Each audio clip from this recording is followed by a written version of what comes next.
Assalamualaikum warahmatullahi wabarakatuh.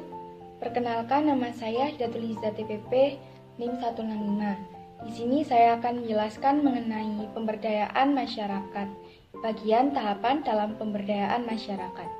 Secara umum, tahapan-tahapan dalam pemberdayaan masyarakat adalah yang pertama, mengembangkan pemahaman secara menyeluruh terhadap program pemberdayaan yang diperoleh dari berbagai sumber literatur atau para ahli dalam bidang empowerment. Guna mendukung efektivitas pemberdayaan, maka perlu mengetahui instrumen pendukung pemberdayaan lain seperti penentuan jangka panjang, penggunaan perangkat lunak, dan penentuan anggaran. Yang kedua, membuat daftar kegiatan atau kesempatan yang dapat mendukung pemberdayaan. Yang ketiga, menyeleksi berbagai kegiatan yang mempunyai kesempatan yang lebih signifikan dan memiliki resiko yang minimal. Yang keempat yaitu memberikan pengertian kepada setiap personel agar memahami job expectation dan metriknya. Yang kelima yaitu menetapkan prosedur follow up untuk sharing kemajuan kepada semua pihak secara individual ataupun kelompok. Yang keenam yaitu menciptakan, menjaga, dan meningkatkan kepercayaan sebagai unsur terpenting dalam pemberdayaan antar berbagai pihak. Yang ketujuh, menilai kemajuan yang diperoleh dari program pemberdayaan.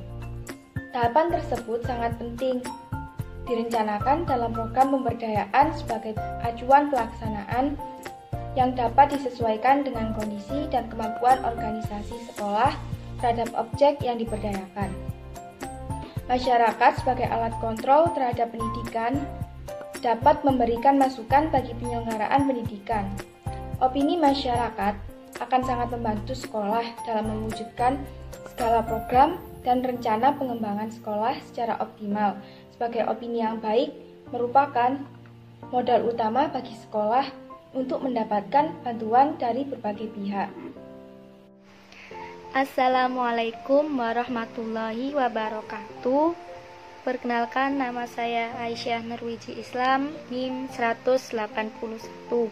Di sini saya akan menyampaikan materi mengenai pentingnya pemberdayaan masyarakat.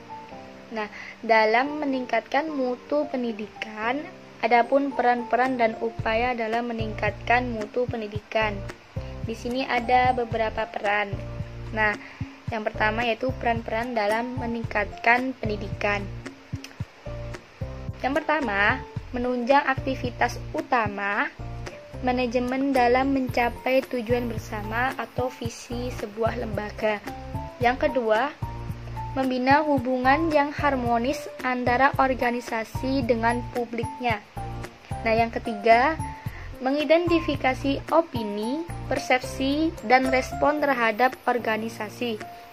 Yang keempat, melayani keinginan publik dan memberikan sumbang saran keadaan manajemen atau kepala sekolah demi tujuan dan manfaat bersama.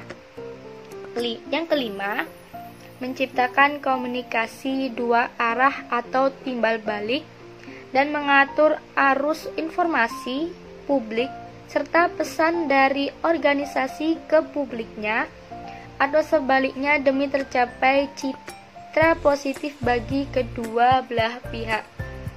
Yang kedua ini upaya dalam meningkatkan mutu pendidikan. Yang pertama, melakukan sosialisasi kepada para pemimpin formal. Yang kedua, melibatkan para pemimpin formal untuk ikut memiliki sekolah atau sebuah madrasah. Yang ketiga, menunjukkan program langsung. Nah, sekian dari saya. Terima kasih. Assalamualaikum warahmatullahi wabarakatuh. Perkenalkan, nama saya Kartika Diana Rosinta, NIM 171. Di sini saya akan menjelaskan peranan penting orang tua dalam meningkatkan perkembangan dan prestasi belajar anak. Orang tua berperan penting dalam proses meningkatkan perkembangan dan prestasi belajar anak. Tanpa dorongan dan motivasi dari orang tua, prestasi belajar akan mengalami hambatan dan penurunan. Adapun upaya yang dapat dilakukan orang tua untuk menopang prestasi belajar anak, diantaranya menyediakan fasilitas belajar yang memadai, lalu membelikan alat tulis dan buku, menandatangani buku PR, memberitahu bagaimana mengatur jadwal kegiatan belajar, memberitahu langkah-langkah yang harus dilakukan dalam belajar, lalu mengecek apakah anak sudah mengerjakan tugas-tugasnya, menanyakan nilai atau hasil belajar anak, menjelaskan mengapa anak perlu belajar dan sekolah yang rajin, menegur bila anak lalai dalam tugasnya, memberi contoh teladan kepada anak, lalu yang terakhir, memberitahukan hal-hal apa yang boleh dilakukan dan tidak boleh dilakukan selama berada di sekolah dan di rumah. Dalam proses belajar mengajar, guru memiliki peranan penting dalam upaya mendidik, mengajar, membimbing, serta mengarahkan. Namun ketika anak berada di rumah, peran orang tua sangatlah penting dalam upaya meningkatkan prestasi belajar. Jadi, prestasi belajar anak bukanlah semata-mata tanggung jawab guru, melainkan orang tua juga berkontribusi besar dalam proses prestasi belajar anak. Assalamualaikum warahmatullahi wabarakatuh. Nama saya Fian Fabiar Syarifuddin, NIM 159. Di sini saya akan menjelaskan tentang pemberdayaan komite sekolah. Maksud dibentuknya komite sekolah adalah agar suatu organisasi masyarakat sekolah yang mempunyai komitmen dan loyalitas serta peduli terhadap peningkatan mutu dari sekolah. Komite sekolah yang dibentuk dapat dikembangkan secara khas dan berangkat dari budaya, demografi, psikologi, nilai kesepakatan, serta kepercayaan yang dibangun sesuai dengan potensi masyarakat setempat. Oleh karena itu, komite sekolah yang dibangun harus merupakan pengembangan kekayaan filosofis masyarakat secara kolektif. Di sini ada 3 poin untuk menjalankan komite sekolah. 1. Tugas komite sekolah. Tugas utama komite sekolah adalah 1. Menyusun AD dan ART komite sekolah. 2. Mendorong tumbuhnya perhatian dan komitmen masyarakat terhadap penyelenggaraan pendidikan yang bermutu. 3. Melakukan kerjasama dengan masyarakat dan pemerintah berkenan dengan penyelenggaraan pendidikan yang bermutu. 4. Menampung, menganalisis aspirasi, ide, tuntunan, dan berbagai kebutuhan pendidikan yang diajukan masyarakat. Poin kedua, fungsi komite sekolah. Fungsi komite sekolah adalah untuk menjalankan peran yang telah disebutkan di muka. Komite sekolah memiliki fungsi sebagai berikut.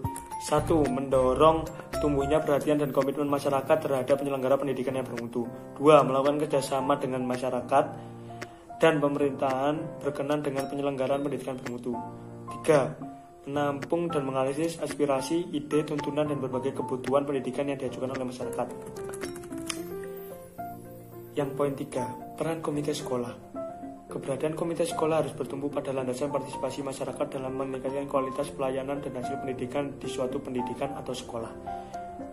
Oleh karena itu, pembentukan komite sekolah harus memperhatikan pembagian peran sebagai posisi otonomi yang ada. Peran komite sekolah adalah 1. Sebagai lembaga pemberi pertimbangan atau advisory. 2. Sebagai lembaga pendukung atau supporting agency.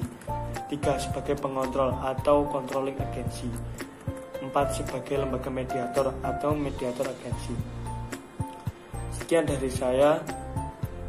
Mohon maaf bila ada salah kata. Wassalamualaikum warahmatullahi wabarakatuh. Nama saya Vina Yunita Arsindra, NIM 169.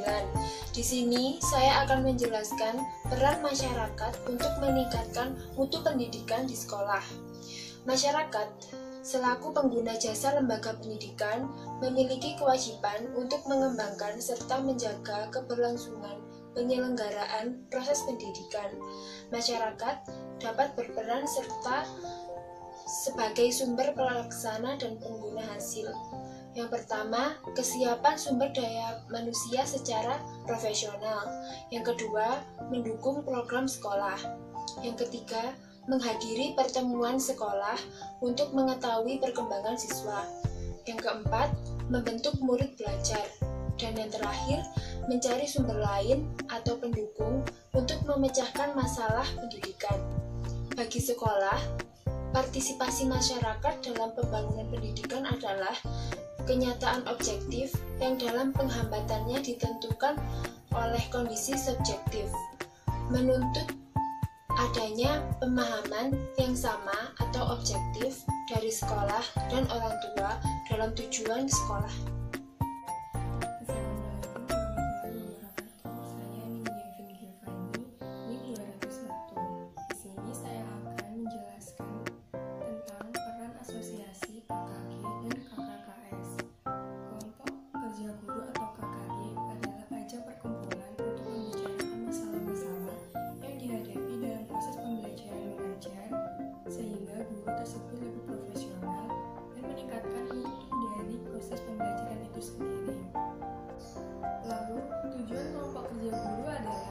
Sebagai wadah kerjasama dalam upaya peningkatan mutu pendidikan di sekolah desa. 2. Untuk menumbuhkan dan meningkatkan semangat kompetitif di kalangan anggota gugus dalam rangka maju bersama untuk meningkatkan mutu pendidikan di sekolah desa. 3. Sebagai sarana pembinaan profesional bagi guru. 4. Sebagai wadah penyebaran inovasi khususnya di bidang pendidikan. KKKS, Management Investment.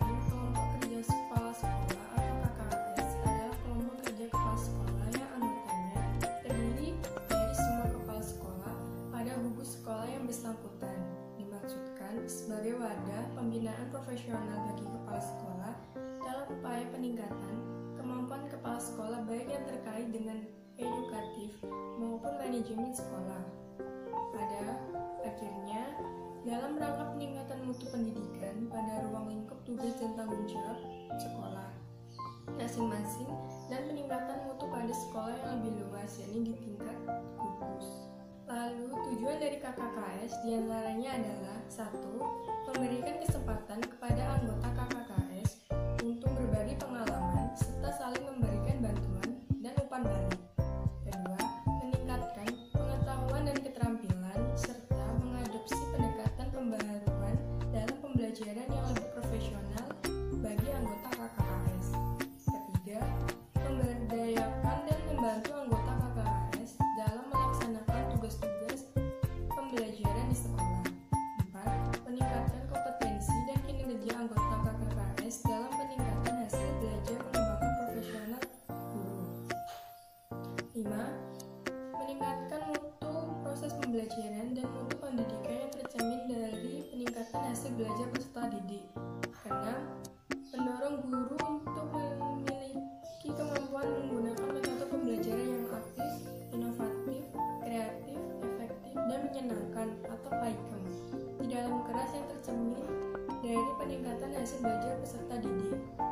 Yang ketujuh, membantu kepala sekolah untuk memperoleh angka kredit untuk kenaikan pangkat, peningkatan kualifikasi akademik kepala sekolah, dan persiapan kepala sekolah dalam menghadapi proses sertifikasi.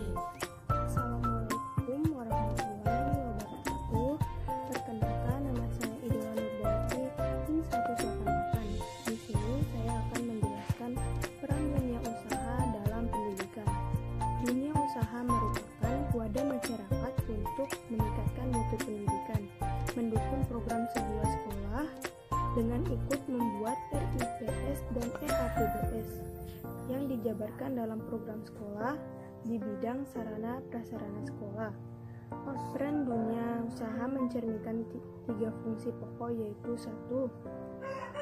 Pemberi pertimbangan, pendukung program, pengontrol, dan mediator, sampai mengevaluasi hasil. Komunitas di sini bertujuan untuk membantu meningkatkan mutu dalam pembelajaran. Yang kedua, dunia usaha dapat menunjang kegiatan ekstrakurikuler dan pengembangan sarana prasarana sekolah. Instansi lain ikut menjadi narasumber untuk pembelajaran, membantu dana untuk kegiatan ekstrakurikuler tersebut. Yang ketiga, meningkatkan komitmen dalam mengelola sekolah. Demikian dari saya. Wassalamualaikum warahmatullahi wabarakatuh.